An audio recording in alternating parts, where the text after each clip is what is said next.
Shalom, selamat pagi Bapak Ibu Saudaraku yang dikasihi Tuhan. Jumpa lagi dalam ibadah di minggu yang spesial ini. Hari ini kita akan menikmati tubuh dan darah Kristus. Kita akan bersekutu dengan darahnya dan tubuhnya. Mari kita siapkan hati kita datang dengan rasa hormat dan takut akan Tuhan. Mari kita satukan hati kita di dalam doa. Bapa, kami bersyukur kepadamu Tuhan. Kami sungguh berterima kasih atas karya keselamatanmu dalam hidup kami, di mana Engkau mencurahkan darahmu Tuhan 2000 tahun yang lalu untuk menebus dosa kami Tuhan. Tuhan, kiranya Tuhan melayakkan setiap kami untuk datang kepadamu Tuhan. Ampuni segala dosa dan kesalahan kami, sehingga setiap kami layak masuk dalam hadirat-Mu dan boleh bersekutu dengan tubuh dan darah-Mu. Terima kasih Bapa, Engkau memberkati ibadah kami dari awal hingga akhirnya, dan kiranya Engkau berkenan hadir di tengah-tengah kami. Kami percaya ketika Engkau ada bersama-sama kami, ada sukacita, ada damai sejahtera yang melebihi segala akal, menaungi hati kami. Terima kasih Bapa. Di dalam nama Tuhan Yesus Kristus kami berdoa dan bersyukur. Amin. Bapak Ibu Saudaraku, mari kita datang dengan sikap hormat kepada Tuhan. Ku kagum dan hormat akan Engkau. Terima kasih Tuhan. Engkau sungguh indah tiada taranya dalam hidup kami. Haleluya. Engkau sungguh indah tiada taranya, sungguh menakjubkan, sungguh ajaib untuk dimengerti, lebih dari semua yang ada. Hikmat-Mu tiada terselami, kasih-Mu dalam tak terduga. Kau sungguh indah tiada taranya, mulia dan berkuasa. Ku kagum hormat akan Engkau. Ku kagum hormat akan Engkau. Kau Allah yang layak dipuji. Ku kagum akan Engkau.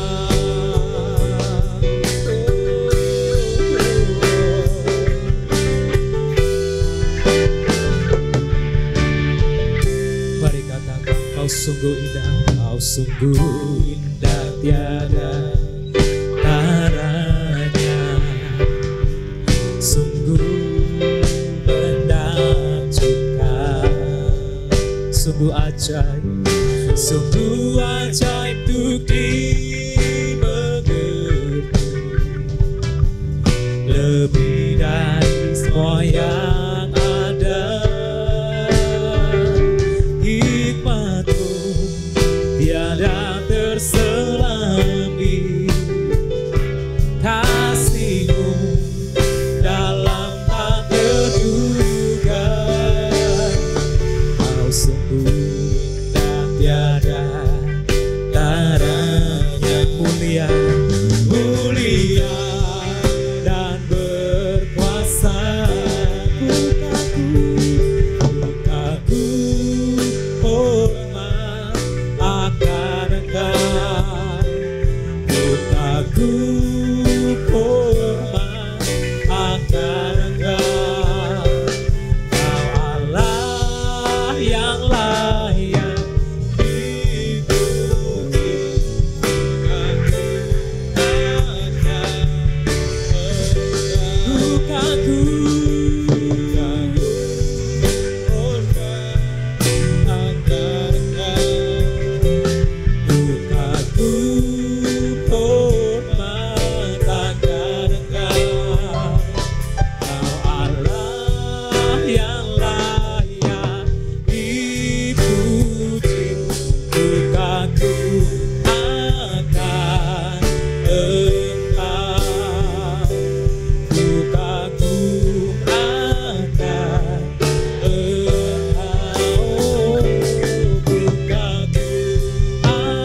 Engkau yang layak, hadiratmu ada di tengah-tengah kami.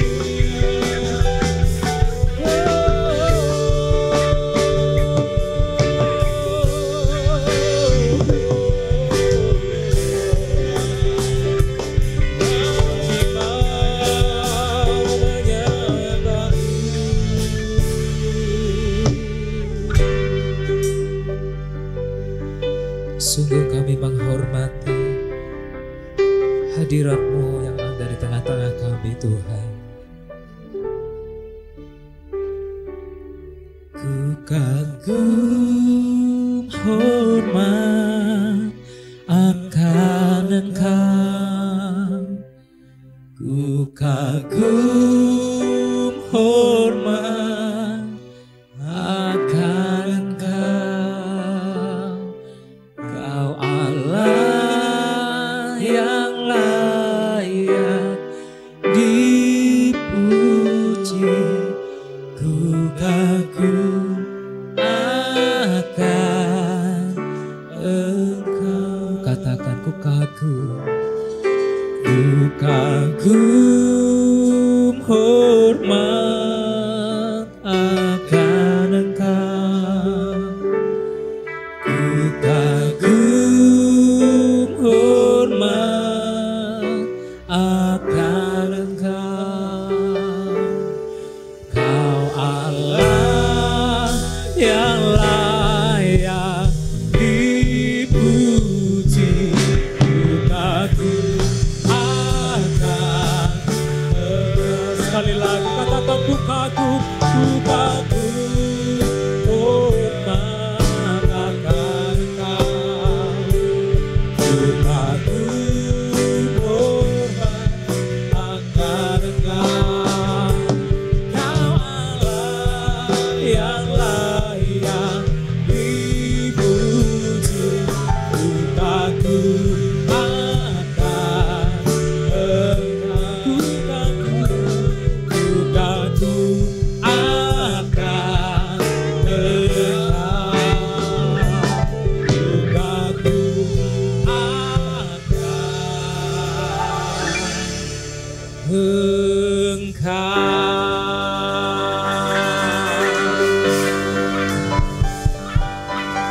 Inilah kekaguman kami akan Engkau, Tuhan.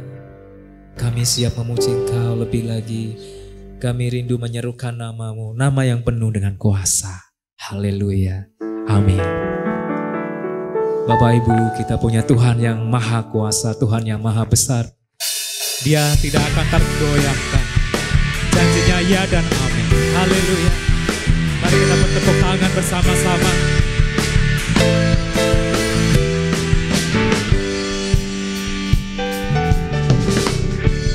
Tuhanku maha besar, Tuhanku maha kuasa, Raja segala raja. Amin.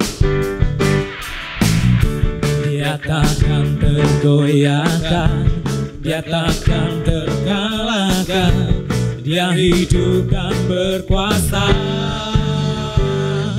Sebutkan namanya, Yesus Tuhan Raja. Segala kuasa tunduk dalam namanya. Dia luar biasa, perkasa mulia. Yesus nama di atas segala nama. Dia Tuhan yang maha besar, Dia Tuhan yang maha kuasa. Segala kuasa tunduk di dalam namanya. Haleluya. Katakan Tuhanku maha besar. Tuhanku maha besar, Tuhanku maha kuasa, Raja segala raja. Dia takkan tergoyahkan, Dia takkan tergoyahkan, Dia takkan terkalahkan, Dia hidup dan berkuasa.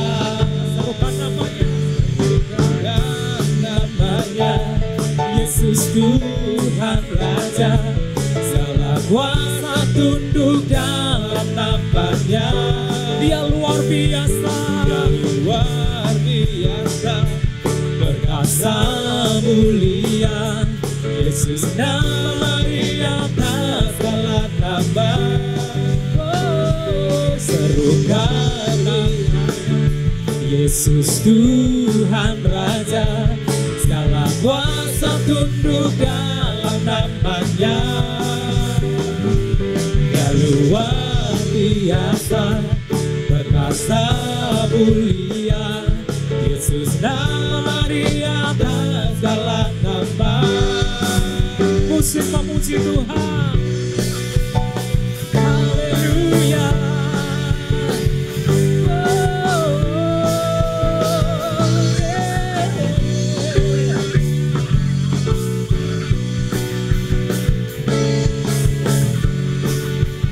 Segala kuasa tunduk di dalam nama Yesus.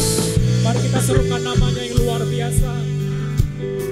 Serukan namanya, Yesus Tuhan Raja, segala kuasa tunduk dalam namanya. Dia luar biasa, perkasa mulia. Yesus nama Dia atas segala nama. Luar biasa, Yesus Tuhan Raja, segala kuasa tunduk dalam namanya. Dia luar biasa, perkasa mulia. Yesus nama Dia atas segala nama. Yesus nama Dia atas segala nama. Yesus nama di atas segala nama. Nama Dia atas segala nama.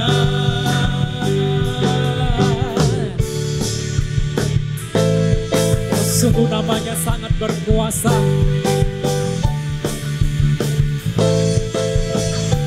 Haleluya. Puji nama Tuhan. Bukan dengan barang fana setiap kita menerima keselamatan oleh karena darah yang mahal, darah Tuhan Yesus yang dicurahkan di atas Kalvari. Setiap kita menerima pengampunan dosa. Mari Bapak Ibu Saudaraku, kita datang dengan sungguh-sungguh. Kita merenungkan akan pengorbanan Tuhan, akan kasih-Nya dalam hidup kita. Haleluya.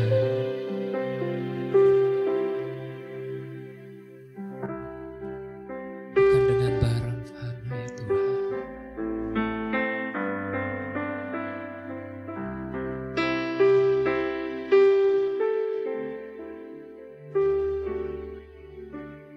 Bukan dengan barang fana Kau membayar dosaku, dengan darah yang mahal. Tiada noda dan celah. Bukan dengan emas perak Kau menebus diriku, oleh segenap kasih dan pengorbananmu. Ku telah mati dan tinggalkan cara hidupku yang lama. Semuanya sia-sia dan tak berarti lagi. Hidup ini ku letakkan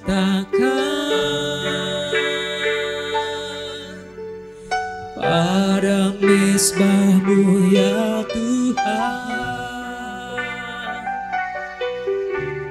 Jadilah padaku seperti yang Kau ingini.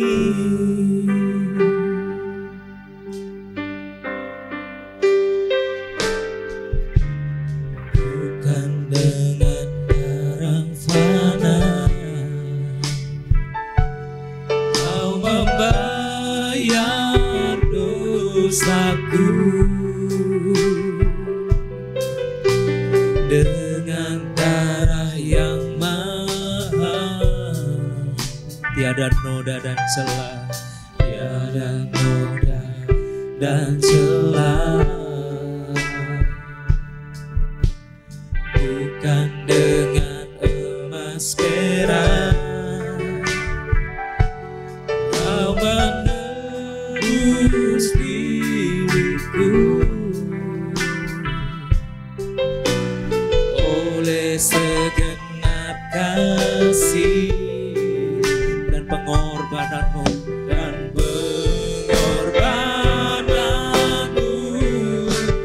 Ku telah mati dan tinggalkan cara hidupku yang lama. Semuanya sia-sia dan tak berarti lagi. Hidup ini ku letakkan pada mesbah-Mu ya Tuhan. Jadilah padaku seperti yang Kau ingini. Sekali lagi, ku telah mati dan tinggalkan. Telah mati dan tinggalkan cara hidupku yang lama. Semuanya sia-sia dan tak berarti lagi. Hidup ini ku letakkan pada mesbah-Mu ya Tuhan. Jadilah padaku seperti yang Kau ingini. Jadilah padaku seperti yang Kau ingini. Jadilah padaku seperti yang Kau ingini. Jadilah seperti yang Kau ingini dalam hidup kami ya Tuhan. Biarlah hidup kami seturut dengan firman-Mu. Haleluya.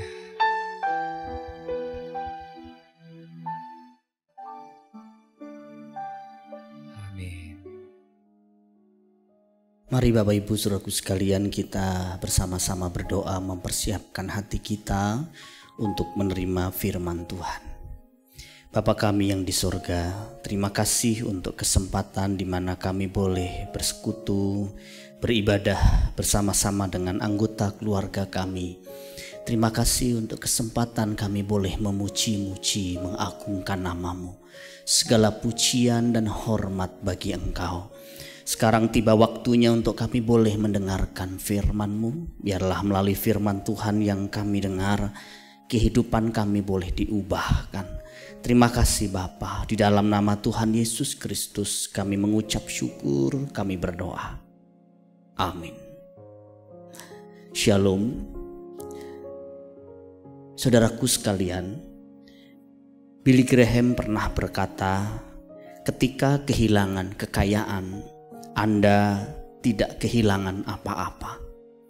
Ketika kehilangan kesehatan, Anda kehilangan sesuatu. Ketika Anda kehilangan karakter, Anda kehilangan segalanya. Pesan yang terkandung jelas bahwa tidak ada yang lebih penting daripada karakter. Karakter lebih penting dari kekayaan.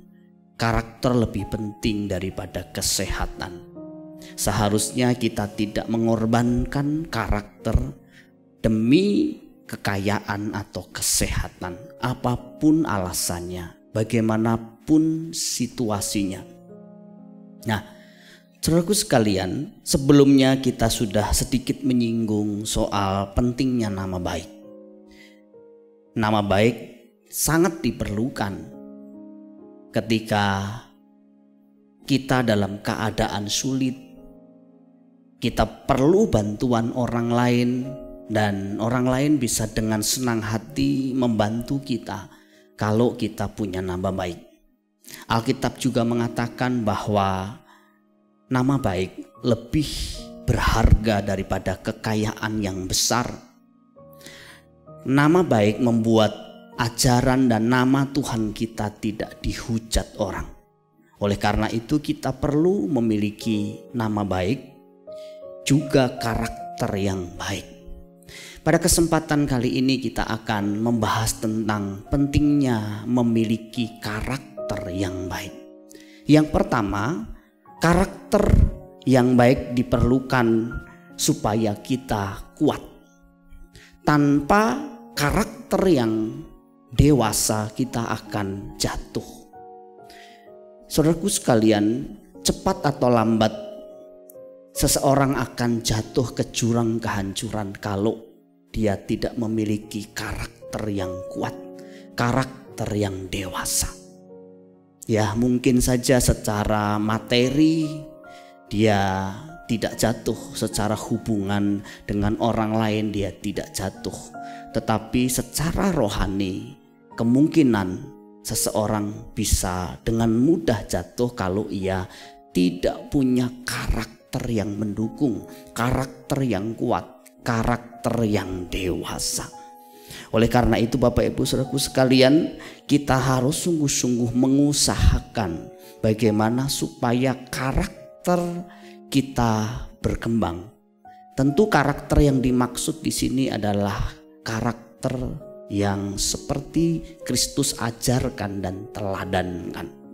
Sebagai orang Kristen, teladan kita adalah Kristus. Jadi sifat-sifat Kristuslah yang kita akan teladani dan ikuti. Sifat-sifat Kristuslah yang akan kita kembangkan di dalam kehidupan kita. Bisa saja karena kita punya keterampilan, kita punya pengalaman yang hebat, kita punya kecakapan-kecakapan tertentu secara karir, kita bisa menanjak, kita bisa mencapai puncak kesuksesan. Tetapi tanpa karakter yang kuat kita juga akan dengan mudah nanti jatuh. Seperti nasihat bijak yang sering kita dengar, karisma mungkin saja bisa membawa kita naik ke puncak, tetapi hanya karakterlah yang membuat kita bisa bertahan di atas sana. Oleh karena itu penting sekali kita mengembangkan karakter kita, membangun karakter kita sedemikian rupa sehingga kita punya karakter yang kokoh, karakter yang dewasa. Kalau kita membaca Alkitab Bapak Ibu Saudaraku sekalian, Alkitab juga menegaskan tentang pentingnya karakter. Di dalam Amsal pasal 12 ayat 3 dikatakan, orang tidak akan tetap tegak karena kefasikan, tetapi akar orang benar tidak akan goncang. Amsal pasal 13 ayat 6 mengatakan, kebaikan orang benar menolong dia sepanjang hidupnya, tetapi orang jahat dibinasakan oleh kejahatannya sendiri. Jadi seringkali yang membinasakan, yang menghancurkan kesuksesan, keberhasilan itu bukan hal-hal lain, tetapi justru karakter orang itu sendiri, sifat kita sendiri yang buruk. Itu dicatat oleh Alkitab. Contoh-contohnya banyak, kasusnya ada di sekitar kita, saudaraku sekalian. Bagaimana kehidupan seseorang yang tadinya ada di puncak, kemudian tiba-tiba jatuh, tiba-tiba hancur dalam hitungan menit, dalam hitungan jam. Kenapa? Kalau ditelusuri ternyata ada hubungannya dengan karakternya. Kalau Bapak Ibu saudaraku sekalian berpikir bahwa orang seringkali jatuh karena mungkin kurang pengalaman, jatuh karena mungkin kurang pendidikan secara akademis, kadang-kadang memang ada situasi seperti itu. Tetapi rata-rata biasanya banyak orang akhirnya hidupnya terpuruk, jatuh bukan karena kurang keterampilan, bukan karena kurang kemampuan, tetapi kurang beretika atau kurang di dalam sifat-sifat yang baik. Etika itu bicara tentang cara kita bersikap atau perilaku di tengah-tengah masyarakat, Bapak Ibu saudaraku sekalian. Etika itu bicara tentang moral, tanggung jawab, sikap, tutur kata kita. Ini yang membedakan kita dengan manusia yang lain, dengan sesama kita. Kita tidak dibedakan berdasarkan status ekonomi kita, warna kulit kita, besar kecilnya postur tubuh kita, suku kita, tetapi dari etika seseorang, orang akan melihat orang itu unggul atau tidak. Orang itu patut dipermuliakan atau tidak. Oleh karena itu kita seharusnya sebagai orang Kristen, Bapak Ibu saudaraku sekalian, kita jangan hanya punya cita-cita yang tinggi. Misalnya kita mau menjadi seperti Kristus. Tetapi untuk hal-hal yang basic kita malah tidak lakukan. Kita punya karakter mau murah hati sempurna seperti Bapa kita di surga. Tapi karakter dasar, sifat-sifat dasar seperti jujur, baik, mudah menolong orang, santun, bisa mengucapkan terima kasih, maaf, minta tolong, bisa antri. Ini karakter-karakter yang basic kadang-kadang kita lupakan. Kita maunya langsung lompat. Padahal Bapak Ibu saudaraku sekalian, ini sangat basic dan harusnya kita lewati dulu. Belajarlah hal-hal yang basic, bagaimana bersikap santun kepada orang yang lebih tua, belajar bertanggung jawab dimanapun kita berada, bersikap hormat kepada atasan, otoritas, orang yang kita anggap pantas untuk kita hormati, jaga perkataan kita dan sebagainya. Dan itu penting sekali. Anggaplah misalnya kita pengen anak kita jadi astronot cita-citanya. Tentu kan harus mulai dari yang paling basic. Calistung, baca, tulis, hitung. Gak mungkin anak kita mau jadi astronot langsung jadi astronot. Tujuan akhir dari karakter kita adalah menjadi seperti Kristus. Itu memang tujuan akhir kita, tapi kita harus mulai dari langkah-langkah yang basic, langkah-langkah yang sederhana. Jadi seperti tadi saya katakan, langkah-langkah kecil di rumah, di masyarakat, di tempat kita kerja, supaya kita tidak mempermalukan nama Tuhan. Kalau kita lihat agama atau kepercayaan lain punya sikap, tutur kata, punya etika yang baik, harusnya kita jauh di atas mereka, bukan malah atas dasar karena kita diselamatkan karena anugerah, kemudian kita tidak menjaga perilaku kita, sikap kita, tutur kata kita. Tuhan Yesus pernah berpesan bahwa jika hidup keagamaanmu tidak lebih benar daripada hidup keagamaan ahli Taurat dan orang-orang Farisi, sesungguhnya kamu tidak akan masuk ke dalam kerajaan surga.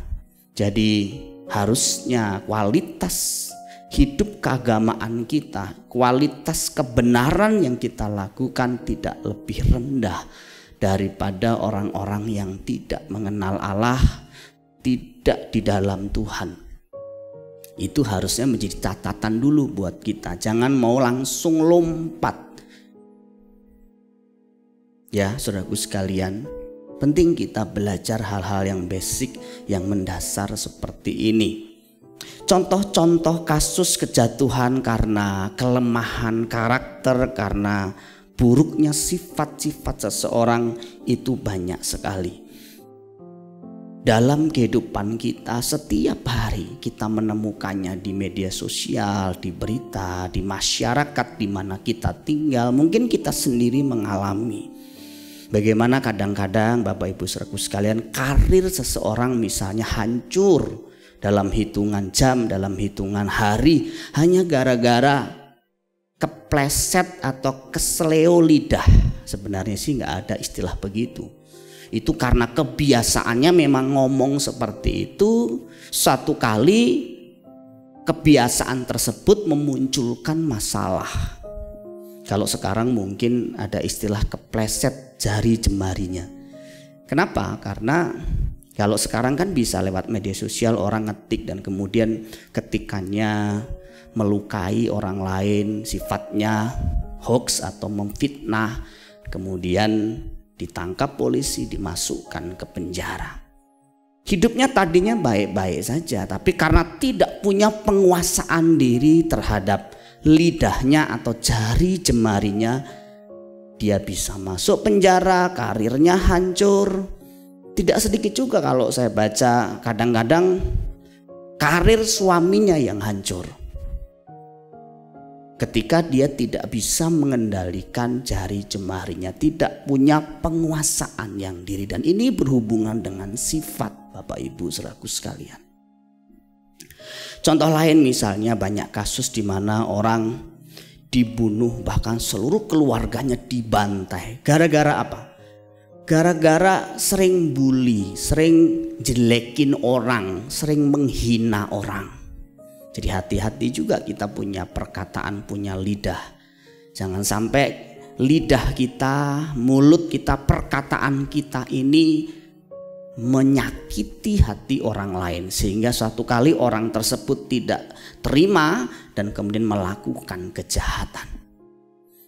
Nah, ini banyak saudaraku sekalian. Ini contoh-contoh di mana kehidupan seseorang bisa langsung terpuruk hanya karena tidak bisa menguasai lidahnya, tidak bisa menguasai mulutnya. Dan mulut, lidah, ucapan kita, kata Alkitab sumbernya dari mana? Dari hati kita. Kalau hati kita kotor, hati kita penuh dengan kebencian, maka mulut kita juga akan kotor. Yang keluar dari kata-kata kita juga akan penuh dengan kebencian, caci maki untuk orang lain. Saya juga pernah melihat satu video bagaimana emosi seseorang itu bisa berdampak atau berakibat fatal. Video itu menceritakan tentang satu keadaan di mana ayahnya di luar sedang bawa mobil, di emosi, di bel-bel, di klakson-klakson, dan ternyata kalau saya baca di situ kemungkinan besar pembantunya itu sedang ada di toilet. Tapi karena anaknya dengar bel klakson berkali-kali, buru-buru lari untuk buka pintu gerbang. Bapaknya udah nggak sabar dan dengan kecepatan tinggi dia tendang itu pagar. Kebetulan anaknya ada di belakang pagar itu, sedang mau membuka pagar itu, dan akhirnya tertabrak, terlempar jauh dan nyawanya tidak tertolong. Ini harus menjadi peringatan kita juga. Seringkali kan mungkin tidak seperti itu persis. Tapi banyak ibu-ibu, banyak bapak-bapak yang karena emosi yang tidak tertahan, emosi yang tidak bisa terkendali, dia melakukan tindakan-tindakan kekerasan, meluapkan emosinya. Ya kalau suami biasanya sama istri. Istri kalau sama suami kan gak berani, kecuali istrinya dia pendekar gitu ya, pendekar perempuan. Nah kalau istri kemana? Biasanya kalau ibu-ibu ke anak-anak. Anak-anak dicubitin, disabetin sampai biru-biru, kata-kata makian. Kadang-kadang kan dibilang anak setan kamu. Ya kalau anaknya setan, emaknya juga pasti gak jauh-jauh kan. Nah itu gambaran kalau sampai emosi tidak terkendali, yang rugi siapa? Yang rugi kita sendiri. Apalagi kalau sampai anak tersebut cacat permanen. Ya, saya juga pernah merasakan sakitnya dipukul sama orang tua saya dulu, sama papa almarhum, tapi nggak sampai cacat permanen. Dulu saya nangis minta jajan. Papa saya mungkin capek pulang dari kerja, terus kemudian karena mungkin saya nggak diem, terus nangis terus, papa saya ambil kayu disabetkan ke mulut saya. Dan waktu saya ngaca, saya lihat mulut saya kaget karena mulut saya gede sekali, bengkak. Tapi itu kayaknya tidak terulang. Kalau kita menyadari bahwa emosi kita bisa nanti berakibat fatal, kita akan betul-betul mengendalikan emosi kita. Saya kadang-kadang lihat juga dulu anak tetangga kami dihajar sama bapaknya itu sampai kayu singkong itu ya hancur berkeping-keping, ambil lagi, kadang kayu tebu juga hancur. Saudaraku sekalian, banyak kasus kehancuran keluarga juga saya perhatikan yang semakin kesini juga makin besar, makin meningkat, baik skala intensitasnya maupun kasus-kasusnya. Saya bisa merasakan beratnya penderitaan, beban yang mereka hadapi di dalam pernikahan, terutama di masa pandemi ini.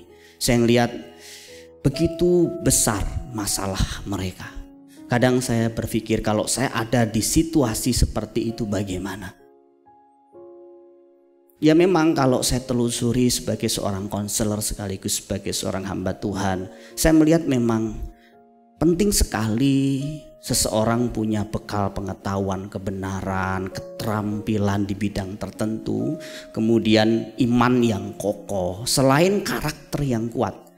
Kalau 4 hal ini orang lemah, tindakannya bisa aneh-aneh. Dan saya lihat bukan hanya ekonominya yang terpuruk, rata-rata pernikahannya pun terpuruk. Kita sebagai orang Kristen jangan hanya berpikir Bapak Ibu saudaraku sekalian, sebuah masalah itu kita bisa atasi dengan cepat, dengan instan. Tidak ada begitu. Masalah apapun itu perlu satu penanganan tertentu. Dan itu perlu bekal. Kalau orang tidak punya bekal pengetahuan kebenaran yang cukup, dia akan mengambil keputusan-keputusan di luar firman Tuhan. Kalau dia nggak punya keterampilan yang cukup dalam kehidupannya, ya kalau dia cuma punya satu keterampilan, dia nggak bisa bertahan di masa sulit. Kalau dia nggak punya iman yang kokoh, keyakinan iman yang teguh, dia goyah menghadapi sulitnya kehidupan. Dan kalau dia nggak punya karakter, dia akan menghalalkan segala macam cara demi bisa mencapai keinginannya, demi bisa memenuhi tujuannya. Dan ini yang mengerikan saudaraku sekalian.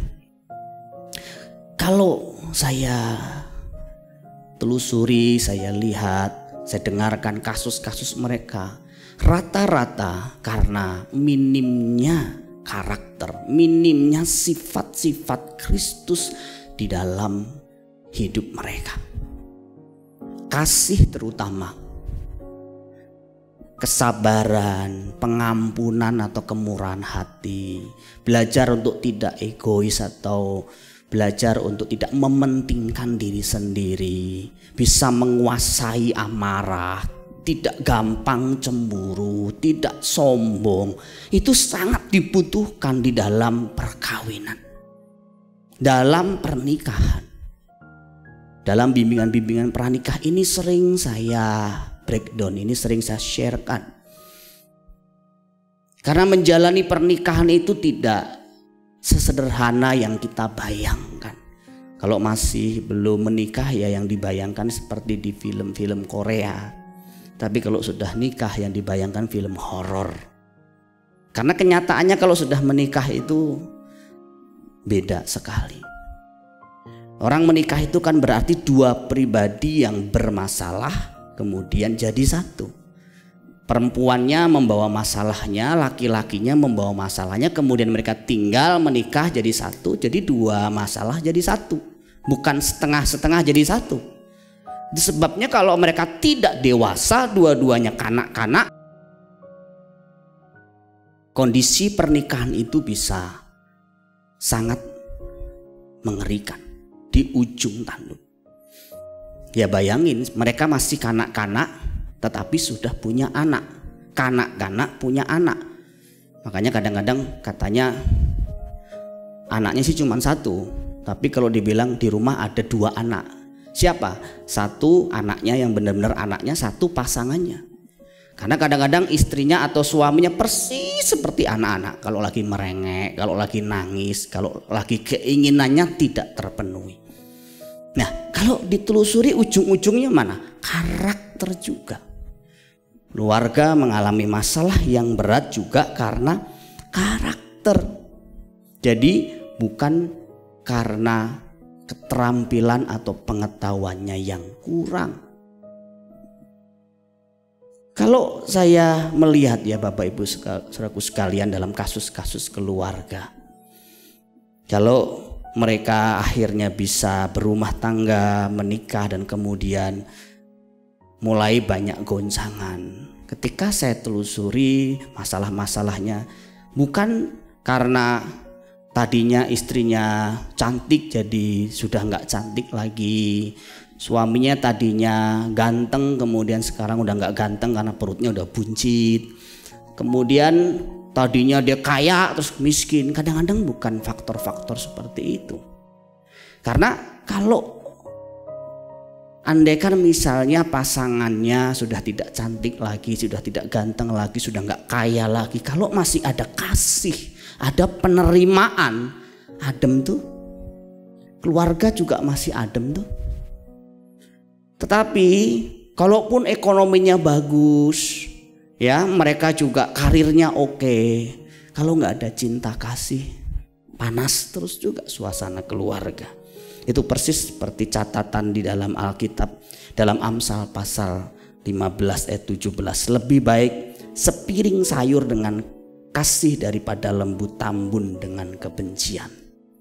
Kalau makan stik tiap hari tapi ribut terus, apa sih enaknya saudaraku sekalian? Lebih baik makan sayur disertai dengan cinta kasih daripada makan stik tapi disertai dengan kebencian, plotot-plototan matanya, tidur pantat-pantatan. Kenapa? Karena saling menyimpan. Nah, itu Bapak Ibu saudaraku sekalian, intinya kita harus berhati-hati dengan mulut kita, berhati-hati dengan sikap dan perkataan kita. Firman Tuhan juga sudah mengingatkan kita dalam 1 Petrus pasal 3 ayat 10-11, siapa yang mau mencintai hidup dan mau melihat hari-hari baik, ia harus menjaga lidahnya terhadap yang jahat dan bibirnya terhadap ucapan-ucapan yang menipu. Ia harus menjauhi yang jahat dan melakukan yang baik. Ia harus mencari perdamaian dan berusaha mendapatkan. Jadi kalau mau kita menikmati hidup atau mencintai hidup, mau melihat atau mengalami hari-hari yang baik, ternyata syaratnya sederhana. Yang pertama, jaga mulut kita, Jaga perkataan kita, jangan ucapkan kata-kata jahat, jangan ucapkan kata-kata yang menipu. Kemudian yang kedua, lakukan yang baik, jauhi yang jahat. Itu prinsipnya. Jaga mulut kita, jaga hati dan sikap kita. Saya percaya kalau kita bisa menjaga mulut kita, menjaga hati dan perilaku kita, mengembangkan sifat-sifat yang baik, sifat-sifat seperti yang Kristus ajarkan dan teladankan, kita akan bisa mengatasi berbagai banyak kesulitan dalam hidup ini.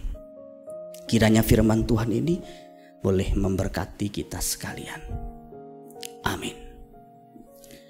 Mari kita tunduk kepala sama-sama, kita berdoa Bapak Ibu Saudaraku sekalian untuk firman Tuhan yang baru kita dengarkan. Bapa, kami mengucap syukur, kami berterima kasih untuk kesempatan kami boleh mendengarkan firman-Mu. Biarlah melalui firman-Mu kami diingatkan betapa pentingnya kami punya karakter yang dewasa, karakter yang matang seperti yang Engkau ajarkan dan teladankan. Karena kami tahu ada begitu banyak masalah yang kami hadapi, masalah yang kami alami sebenarnya karena karakter kami yang lemah, bukan karena keterampilan kami, bukan karena pengetahuan kami yang terbatas. Tuhan, tolong kami supaya semakin hari kami semakin menjadi pribadi seperti yang Engkau kehendaki. Terima kasih Bapa.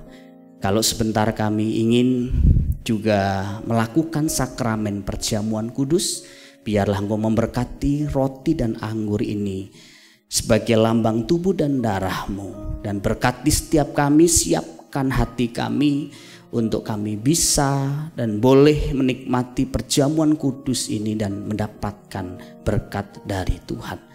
Dalam nama Tuhan Yesus Kristus kami mengucap syukur, kami berdoa. Amin. Saudaraku sekalian, kita akan bersama-sama menyiapkan roti dan anggur atau pengganti dari roti dan anggur.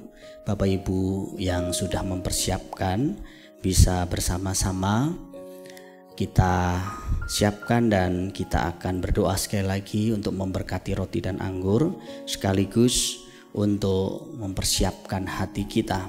Bapa, sekali lagi berkati roti dan anggur atau pengganti dari roti dan anggur ini, biar ini menjadi alat anugerah, lambang untuk kami boleh melakukan sakramen perjamuan kudus. Kami boleh memperingati akan pengorbanan-Mu, akan kasih-Mu yang besar kepada kami. Berkati hamba-Mu yang akan memandu memimpin jemaat untuk sakramen perjamuan kudus ini. Berkati jemaat Tuhan yang akan menyiapkan hati mereka melakukan sakramen ini. Dalam nama Tuhan Yesus Kristus kami mengucap syukur, kami berdoa. Amin. Mari Bapak Ibu saudaraku sekalian, Bapak Ibu bisa menyiapkan roti dan mengangkat roti di tangan sebelah kanan saudara dan angkat lebih tinggi di atas kepala kita. Demikian firman Tuhan, sebab apa yang telah kuteruskan kepadamu telah aku terima dari Tuhan, yaitu bahwa Tuhan Yesus pada malam waktu ia diserahkan mengambil roti, dan sesudah itu ia mengucap syukur atasnya, ia memecah-mecahkannya dan berkata, inilah tubuhku yang diserahkan bagi kamu, perbuatlah ini menjadi peringatan akan aku. Bukankah roti yang kita pecah-pecahkan adalah persekutuan dengan tubuh Kristus? Mari yang percaya sama-sama kita berkata, amin. Kita makan dengan iman dalam nama Tuhan Yesus Kristus.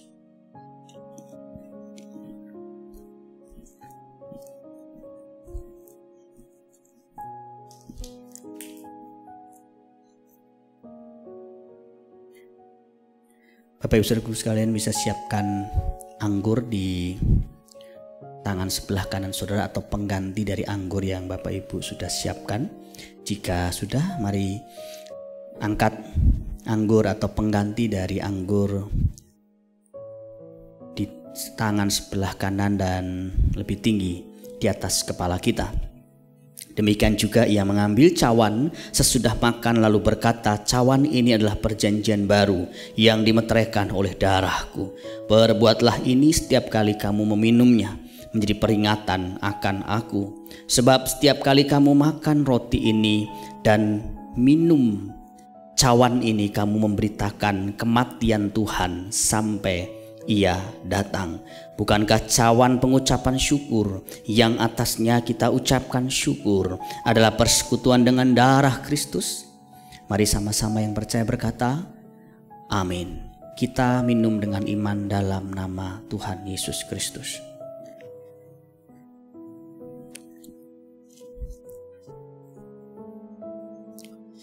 Mari sama-sama secara pribadi kita mengucap syukur kepada Tuhan, berterima kasih untuk pengorbanannya, untuk cintanya, untuk kasihnya yang begitu besar kepada kita. Terima kasih Bapa untuk cintamu, untuk kasihmu yang besar sehingga mengaruniakan anakmu yang tunggal Tuhan kami Yesus Kristus untuk membayar segala dosa dan pelanggaran kami. Terima kasih, kami mengucap syukur, kami diselamatkan, kami boleh diubahkan kehidupan kami.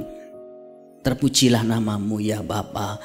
Kalau sebentar kami akan mengakhiri ibadah online ini, biarlah juga berkat-Mu turun atas kami, juga atas hamba-hambamu, pelayan-pelayanmu yang dengan setia melakukan, menyelenggarakan ibadah ini. Engkau memberkati tim multimedia, memberkati jemaat Tuhan yang juga dengan setia mempersembahkan persembahan syukur mereka, termasuk di masa pandemi seperti ini. Engkau memberkati mereka.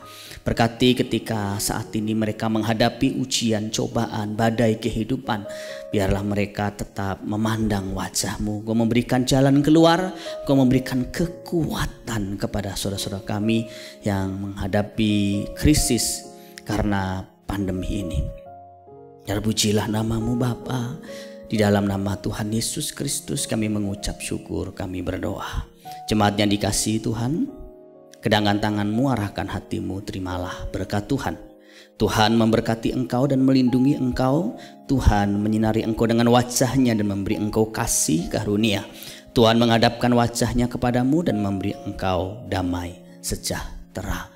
Berkat itu datang dari Allah Bapa kita di surga, kasih sayang dari Tuhan Yesus Kristus serta pimpinan penyertaan Roh Kudus akan memimpin menyertai hidupmu mulai hari ini sampai Maranatha. Tuhan datang kedua kali menjemput kita sekalian dalam awan-awan permai. Sama-sama yang diberkati kita berkata amin. Saudaraku sekalian, minggu depan kita akan ibadah online seperti ini dan masih melanjutkan pembahasan dengan tema bangkit dari keterpurukan bagian yang ke-7. Bagi saudaraku sekalian, jemaat yang ingin mempersembahkan persembahan syukur, Bapak Ibu bisa menyalurkannya ke nomor rekening gereja yang tertera di video ibadah ini di bagian akhir. Tuhan Yesus memberkati kita sekalian.